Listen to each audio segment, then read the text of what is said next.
Congratulations. Please give us a brief opening statement. Thank you. Well, I'm just so proud of our team for what they've accomplished all season long, the adversity that they had to overcome, the togetherness that they have as a group, the way they've supported one another, um, and to go undefeated, win 11 SEC games, and win the national championship, and beat two fine teams in Notre Dame and Ohio State. I'll tell you how proud I am of that. And we, a lot of guys, played not absolutely 100% because we would be beat up, but showed a lot of guts and a lot of grit out there in terms of the way they competed and the way they performed.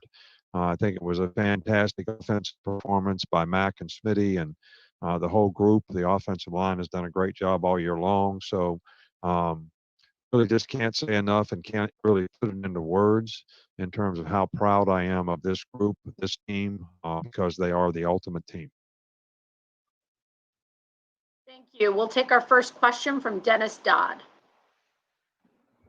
Nick, congratulations. I know you don't like to compare teams, but both of your undefeated teams really different offensively, at least, and probably defensively. I wonder if you could compare the two and what it's like now to have another undefeated team.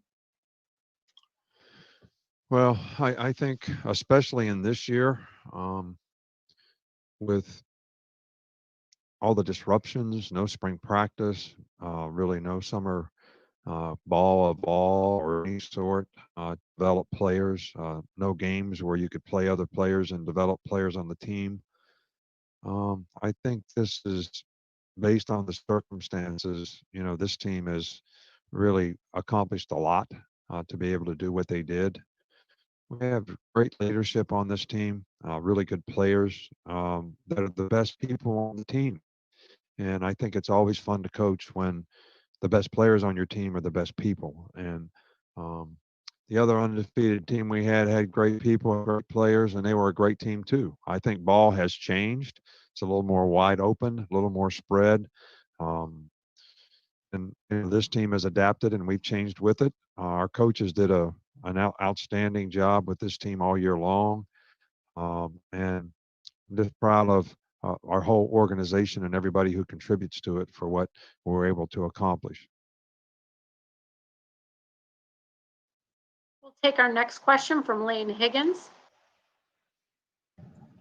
Congratulations, Coach Saban. I wanted to ask about Smitty and Najee, who are two of your players that set single-season records for receiving and rushing yards. And it seems like their performance this year is largely a product of kind of your shift in offensive scheme in the last few years. So I was wondering if you could kind of explain how much of a difference you think your change in philosophy played in, getting those two players to have the games that they did and the seasons that they did. Well, I think it had a significant difference. We've gradually changed through the years to be more spread oriented, but still keep pro style drop back concepts with, our offense, legitimate play action passes.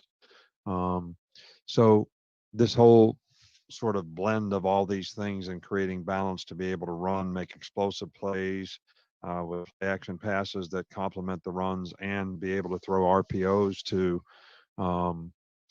count people in the box a lot. We threw a lot of RPOs tonight on a lot of those slants and glances, and they had 8 guys in the box or one more than we could block, and you're one-on-one with the corner. So Mac does a great job of executing it.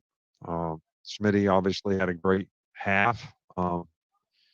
And Najee has played well all year long and had some tough yards to get out there tonight. We knew it would be tough running against these guys the way they play, and we knew we'd have to throw the ball to win, and we did it effectively. We'll go next to John Zenor.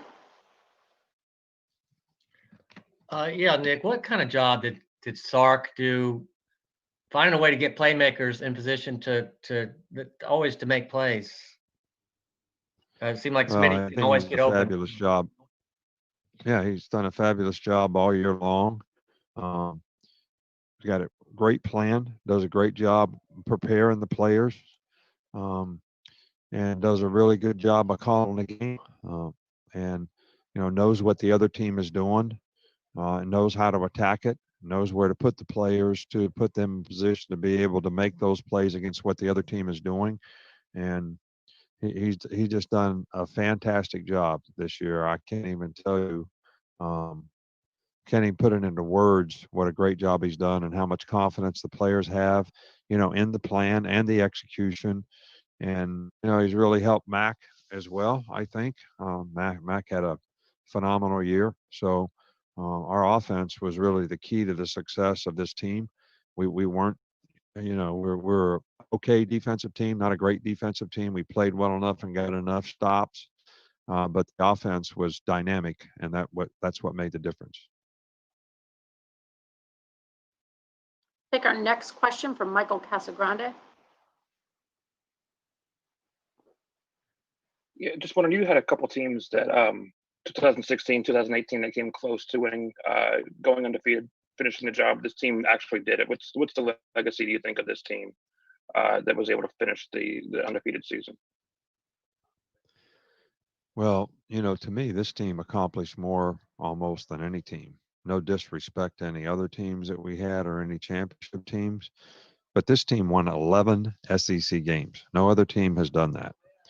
They won the SEC and went undefeated in the SEC. And then they beat two great teams in the playoffs with no break in between. This was our 5th game in a row, from LSU to Arkansas to Florida to Notre Dame to here, and played 13 games and went undefeated. With all the disruption that we had in this season, I think there's quite a bit to write about when it comes to a legacy of a team.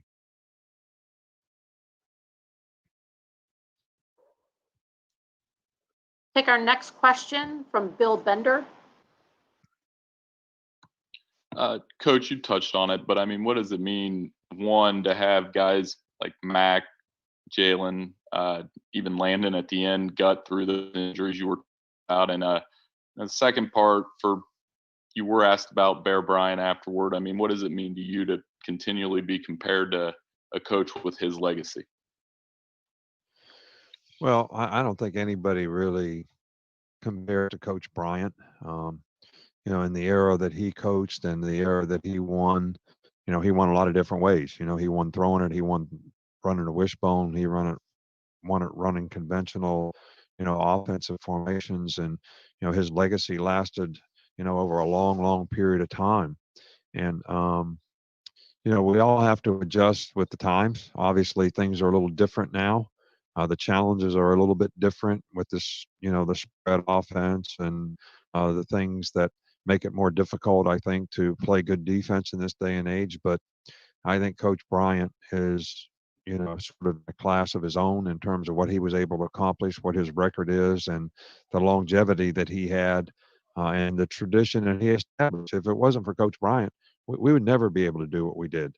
I mean, he's the one that made Alabama and the tradition in Alabama a place where lots of players wanted to come. And we've been able to build on that with great support. And his family has always supported us in a tremendous way that has helped us have the success that we have. But that tradition that he established, that's a big part of that. Take our next question from Andrea Adelson. Nick, as a follow-up to that and some of the stuff you've already I can't touched hear. on. Andrea, we can't hear you, so let's get that fixed and we will transition to Mike Rodak.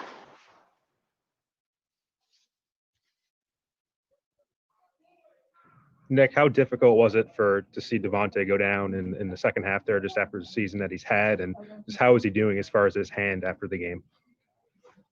Well, he did really dislocated his finger.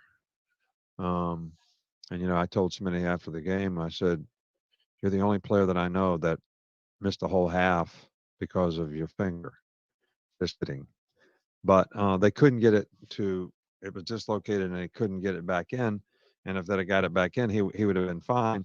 And he actually wanted to win and play, and we just didn't allow him to. But he's a great competitor. I heard somebody say he set some kind of record in the first half of the game. Heavens knows what he'd have done if he'd have played the whole game. But you're talking about the ultimate warrior and the ultimate competitor, and I'm so happy for him that he was recognized as the best player in college football, because I don't think anybody's done more for their team than he has for our team. Coach, thank you for your time tonight. We appreciate it. And again, congratulations on the national title. All right. Thank you. Appreciate it.